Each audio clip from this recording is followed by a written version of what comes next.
Hello friends, my name is Vivek Chandra. Welcome to my YouTube channel success SSC classes. जैसा कि भी आपको पता है 14 जनवरी 2022 को एनटीपीसी का रिजल्ट वैसे 15 तारीख को आना था, लेकिन एक दिन पहले ही 14 जनवरी को आ गया था। बहुत सारे जोन का 14 जनवरी को आ गया, लेकिन जो इलाहाबाद बोर्ड था उसका 15 जनवरी को आया था और लास्ट में। तो बहुत सारे लोग ऐसे थे जो कैंडिडेट्स थे जिन्होंने पेपर दिया था, जिनको रिजल्ट समझ में नहीं आ रहा। तो मैं एक बोर्ड का इलाहाबाद बोर्ड, ये इलाहाबाद बोर्ड का रिजल्ट दिख रखा है मैंने, इलाहाबाद बोर्ड के रिजल्ट को समझाऊंगा कुछ पोस्ट के लिए, फिर उससे आपको समझ में आ जाएगा कि कैसे रिजल्ट दिया है। अभी बहुत सारे ट्विटर पे ट्रेंड चल रहे हैं कि एनटीपीसी रिजल्ट मतलब बहुत सारी गलती करी है या फिर इतने लोग बुलाने थे, इतने लोग बुलाए। तो मैं एक एक करके सबके बारे में बात करूंगा। तो सबसे पहले मैं रिजल्ट के बारे में बताता हूँ, फिर एक एक करके सारे पॉइंट पे बात करेंगे, जो भी पॉइंट्स होंगे। तो चलो स्टार्ट करते हैं। ये इलाहाबाद रीजन का इलाहाबाद जोन का मैंने रिजल्ट लिया है। तो लेवल वाइज रिजल्ट था, ये तो आपको पता होगा। लेवल 2, लेवल 3, लेवल 5, लेवल 6, 2 से लेके 6 तक था। और उन लेवल्स में डिफरेंट टाइप्स की पोस्ट थी। जैसे मैंने यहाँ पे लेवल 2 की एक पोस्ट ले लिया, अकाउंट क्लर्क कम टाइपिस्ट। इस तरीके से लेवल 3 की एक पोस्ट ले लिया, कमर्शियल कम टिकट क्लर्क। लेवल 5 की एक पोस्ट है गुड्स गार्ड। और लेवल 6 में 2 पोस्ट आती हैं, कमर्शियल अप्रेंटिस और स्टेशन मास्टर। ये 2 पोस्ट लिए हैं। तो इस तरीके से मैं सबको बताता हूँ। देखो, सबसे पहले मैं बात करता हूँ लेवल 2 की।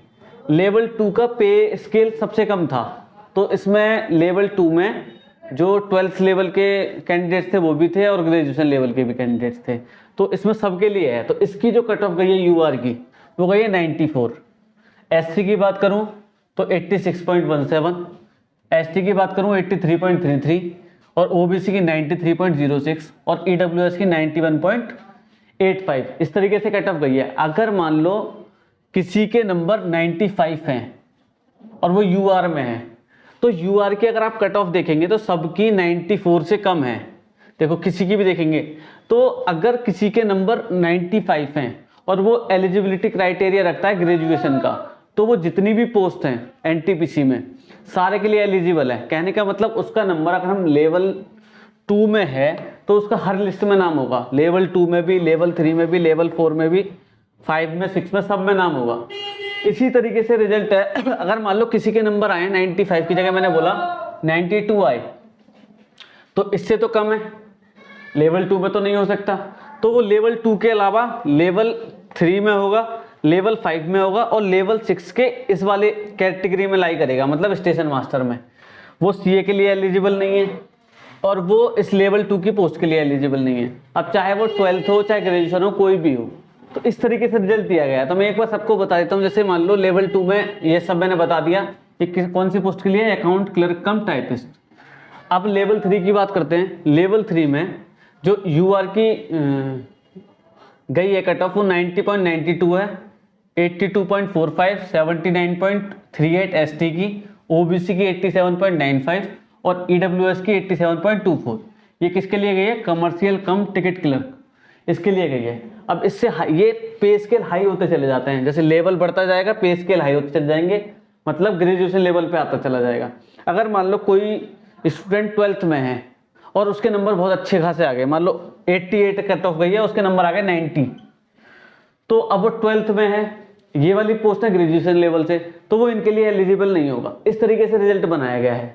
और हुआ क्या है, बहुत सारे कैंडिडेट के नंबर अच्छे हैं तो वो हर एक लिस्ट में लाई कर रहा है। मैं एक बार इसकी पूरी डिटेल बता देता हूँ। मतलब लेवल 5 के लिए यूआर की कट ऑफ गई है 80.28, एससी की 67.21, एसटी की 59.72, ओबीसी की 73.84 और ईडब्ल्यूएस की 69.58। और ये भी देखेंगे आप, ईडब्ल्यूएस की जितनी भी कट ऑफ है वो सारी ओबीसी से कम है, चाहे थोड़ी बहुत कम हो लेकिन थोड़ी थोड़ी सब में कम है। तो ये थी गुड्स गार्ड के लिए। नेक्स्ट बात करते हैं लेवल 6। लेवल 6 में 2 तरीके की पोस्ट हैं, एक कमर्शियल अप्रेंटिस और स्टेशन मास्टर। दोनों ही सबसे हाई पे स्केल की जॉब हैं, दोनों ही। इनकी कट ऑफ भी बढ़िया जाती है। लेकिन इसमें होता क्या है, इसमें 12th वाले बच्चे बाहर हो गए। 12th वाले बच्चे बाहर हो गए, तो 12th वाले बच्चे बाहर होने की वजह से जो 12th वाले बच्चे मार्क्स लेके आएंगे हाई, तो वो तो एलिजिबल है ही नहीं इसके लिए। तो इसी वजह से इसकी कट ऑफ लेवल 2 की, जिसमें 12th के बच्चे हैं, इसकी वजह से सबसे हाई गई है।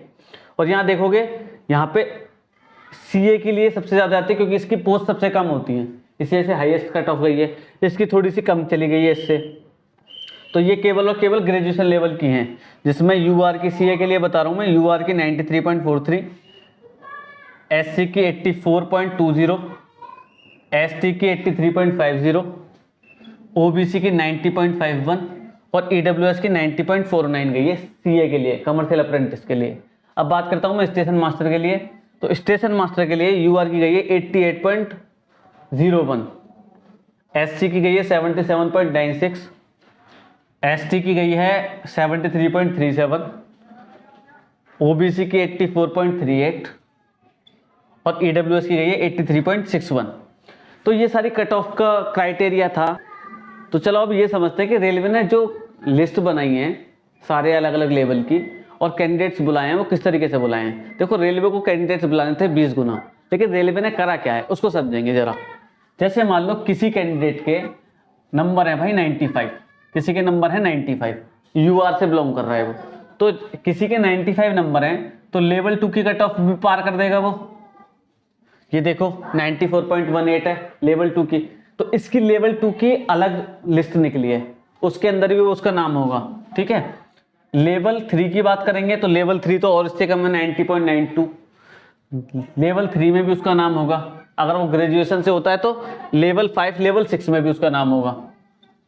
अब इसका मतलब क्या है, इसका मतलब ये है कि रेलवे ने करा क्या है, इसी कैंडिडेट को, मतलब ये जो है तो एक ही रोल नंबर, इसको 4 कैंडिडेट की तरह ट्रीट करा है।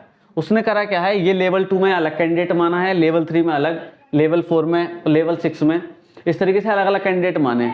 रेलवे को बुलाने थे 20 गुना स्टूडेंट, 20 गुना, टोटल वैकेंसी लगभग 35,000 है, तो इसका 20 गुना करेंगे तो लगभग 7 लाख होने चाहिए थे, 7 लाख को बुलाना चाहिए था।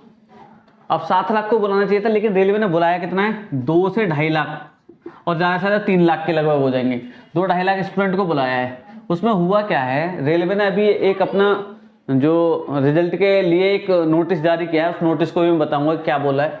अब 2-2.5 लाख बुलाने चाहिए। अब ये 2-2.5 लाख को अगर देखोगे, ये 4-4 में है कोई स्टूडेंट, तो 2-2.5 लाख में से मान लो सारे के सारे तो 4 में नहीं होंगे, तो 2-2.5 लाख में से मान लेते हैं 1.5 लाख भी 4 में होंगे या 1 लाख भी 4 में होंगे, तो वो 1 लाख ना होकर कितने हो गए, 4 लाख हो गए सीधे सीधे।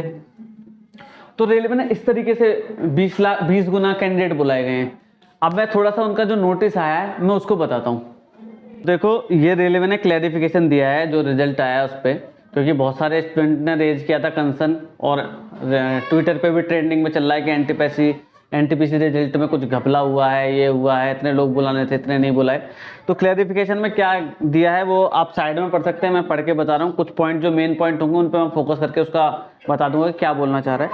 जैसे इसमें बोला है अटेंशन ऑफ द रेलवे, पहले वाले पैराग्राफ में ये बोला गया है कि इतने तारीख को पेपर हुआ था और इसका रिजल्ट 14 तारीख पहले महीने 2022 को दिया गया था। पहली बात में ये बोला गया था, और ये बोला गया था कि इसका जो नोटिफिकेशन आया था 28/2/2019 को, दूसरे वाले पैराग्राफ में ये वाली बात कही गई है। अब इसमें ये बोला गया है कि सारे लेवल के जो लिस्ट है वो अलग अलग होगी, ये पहले ही इन्होंने नोटिफिकेशन में दिया था। ये तीसरे वाले पैराग्राफ में बोली गई है, in this employment notification 13 categories were advertise, 13 categories को एडवर्टाइज किया गया था, उसमें से कुछ 12th लेवल की थी और कुछ ग्रेजुएशन लेवल की, वो सब बात बताई गई है। अगर आप लास्ट पैराग्राफ में आओगे तो मैं उसको बता देता हूँ। देखो चौथे पैराग्राफ में इन्होंने बोला गया था कि it is also brought to the attention of the candidate that as per previous the number of candidates to be called for NTPC second stage exam is only 10 times. इन्होंने बोला गया था पहले जो नोटिफिकेशन था उसमें हमें 10 गुना स्टूडेंट को बुलाना था, लेकिन एनटीपीसी ने क्या किया, हमने और इनको इंक्रीज करके 20 गुना बढ़ा दिए। लेकिन 20 गुना किस तरीके से बढ़ाए मैंने आपको समझा दिया, इस तरीके से 20 गुना को बोला गया। और लास्ट पैरा में ये बोला था, in addition while an eligible candidate will have to appear for each separate corresponding second stage CBT as per his or her eligibility and option, he or she will be selected and final appointment will be against one post only। तो उन्होंने बोला गया था अगर मान लो कोई भी एक से ज़्यादा पोस्ट के लिए एलिजिबल है तो वो सारी पोस्ट में एग्ज़ाम दे सकता है, लेकिन अगर उसकी क्राइटेरिया के हिसाब से किसी एक में उसको अपॉइंटमेंट मिलती है तो बस एक पोस्ट के लिए एलिजिबल होगा वो, बाकी पोस्ट के लिए वो एलिजिबल नहीं रहेगा, मतलब एक ही पोस्ट पे उसको भर्ती किया जाएगा, ये बोला गया है। अब ये इसी चीज़ का नुकसान हो जाएगा जो 12th के बच्चे हैं या फिर और भी बच्चे हैं जिनके थोड़े से मार्क्स कम है पहले वाले में, तो इसी तरीके से इसमें बोला गया है। और ये इन्होंने क्लैरिफिकेशन दी है, आपको मैं पूरा दे देता हूँ, आप पढ़ लेना। तो यही था जो जिसको रिजल्ट समझ में नहीं आया ये। अब मैं कुछ आपको स्क्रीनशॉट शेयर करता हूँ जो कुछ बच्चों के मार्क्स आए हैं, किस किस तरीके से आए हैं। किसी किसी का नॉर्मलाइजेशन बहुत 20-20 22-22 नंबर बढ़ा है, किसी किसी के 2-2 4-4 नंबर बढ़े हैं, किसी के 8 भी बढ़े हैं। तो कुछ आपको स्क्रीनशॉट दिखते जाएंगे, मैं पढ़ के बताते जाऊँगा साइड में आप। तो देखो पहला जो रिजल्ट का स्क्रीनशॉट है, इनका नाम है, नेम ऑफ द कैंडिडेट है अमित कुमार यादव, इलाहाबाद जोन से है ही, और पोस्ट प्रेफरेंस वगैरह सारी दे रखी है इसमें। अब इनके मार्क्स, इन्होंने question number of question attempt करें 97 और सही गए हैं 68 और गलत गए हैं 28। इस तरीके से इनका रॉ स्कोर जो बन रहा है वो 58.66 है। फिर इसके बाद नॉर्मलाइज स्कोर हो गया 72। अब ये किसी भी जिसमें ये एलिजिबल हो सकते हैं, इनकी कोई कैटेगरी है तो किसी भी पोस्ट के लिए जो एलिजिबल होंगे, लेवल 2, लेवल 3, लेवल 5, लेवल 6, किसी के लिए भी एक में एलिजिबल होंगे। अगर एक से ज़्यादा में एलिजिबल होंगे, जैसे मैं और बताता हूँ, दूसरा वाला देखते हैं। जैसे इनके मार्क्स हैं